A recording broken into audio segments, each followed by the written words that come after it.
2020 Bapak Yan Mandenas, anggota DPR RI, hubungi saya.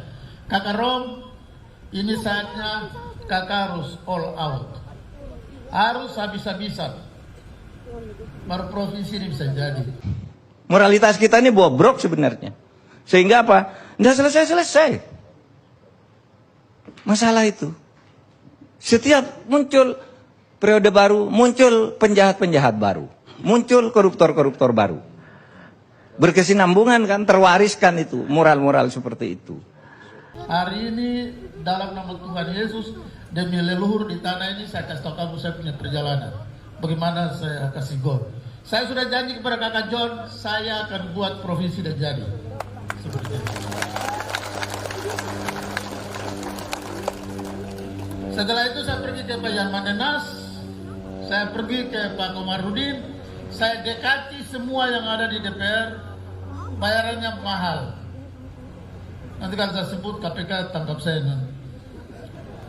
Bayarannya mahal, saya harus rubah pasal yang Pak Komarudin kemarin bilang. Saya harus bisa meyakinkan untuk kewenangan provinsi ditarik ke pemerintah pusat. Tidak cuma lewat persetujuan DPRP dan MRP bahkan gubernur. Itu dasarnya. Bermainlah saya di situ seperti pancing ikan kerabu di timah. Akhirnya pasal itu dirubah. Begitu undang-undang Otsus dirubah. Ketika pasal itu dirubah, akhirnya di situ ditambah bahwa untuk mengusulkan sebuah provinsi baru di Provinsi Papua, maka bisa dilakukan oleh pemerintah pusat. Jadi akhirnya tidak tergantung ke MRP, DPRP dan gubernur.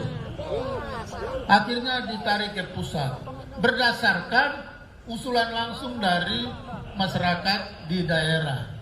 Nah, dengan usulan kita yang sudah bertahun-tahun, langsung kita diproses untuk jadi sebuah provinsi. Itu ceritanya. Itu adalah proses pembuatan hukum yang kolutif. Dan itu banyak terjadi di zaman Orde Baru. Setiap undang-undang tuh satu pasal itu dibeli, Pak. Ini pasal ini, perusahaan ini yang beli. Kehutanan tuh satu dim tuh harganya satu orang bisa 50 juta, Pak. Satu dim, padahal undang-undang tuh kadang-kala sampai 200 dim.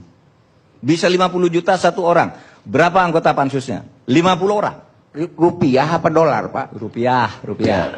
Kalau undang-undang rupiah, Pak. Pembuatan undang-undang masa dolar.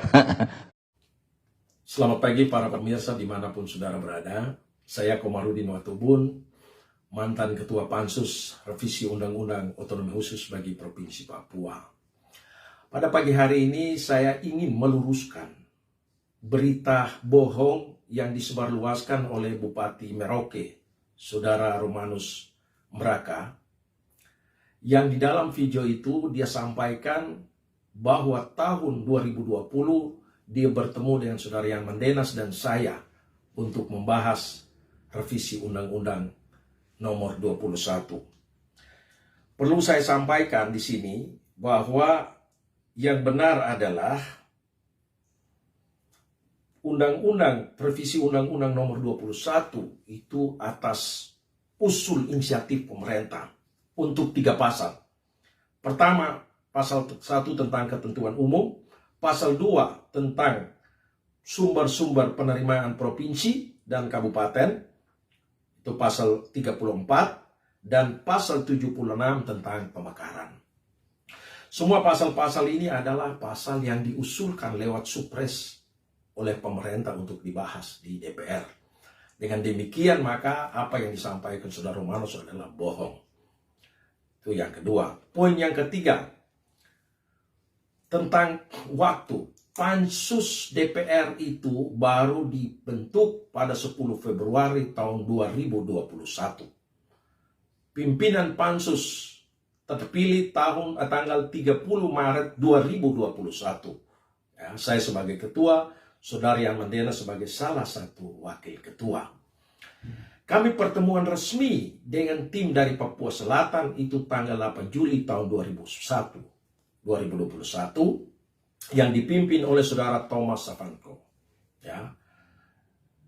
Dari data yang saya uraikan dari atas, setelah jelas bahwa saudara Romanus melakukan pembohongan publik dalam menjelaskan hal ini kepada rakyat Papua Selatan. Pesan saya kepada Ade Romanus, kalau Anda menjadi pemimpin, boleh bersalah, tapi jangan berbohong. Ya, ini kebohongan yang nyata. Kata bahasa hukum itu secara sah dan meyakinkan kau berbohong kepada publik. Kenapa begitu? Kalau kau mau jadi gubernur, tidak perlu mengorbankan orang lain. Ya, pakai cara-cara yang terhormat. Kalau kau kerja dengan benar, saya yakin rakyat Papua Selatan pasti pilih kau. Tapi kau sudah belajar dengan cara-cara yang tidak benar, itu sama dengan merusak masa depanmu sendiri. Perjuangan Papua Selatan itu adalah perjuangan tim, ya, dari 20 tahun lalu yang dipimpin oleh saudara John Glubagepse, mantan bupati, ya, Papua Selatan. Sekarang dilanjutkan oleh kepala-kepala daerah di 4 kabupaten itu. Jadi jangan karena sudah ada provinsi lalu kau mencapakkan seluruh teman-teman lain karena kepentingan politik mau jadi gubernur di Papua Selatan pertama. Rangkul teman-teman untuk membangun bersama. Jangan kau muncul sebagai pahlawan di siang bolong. Terima kasih.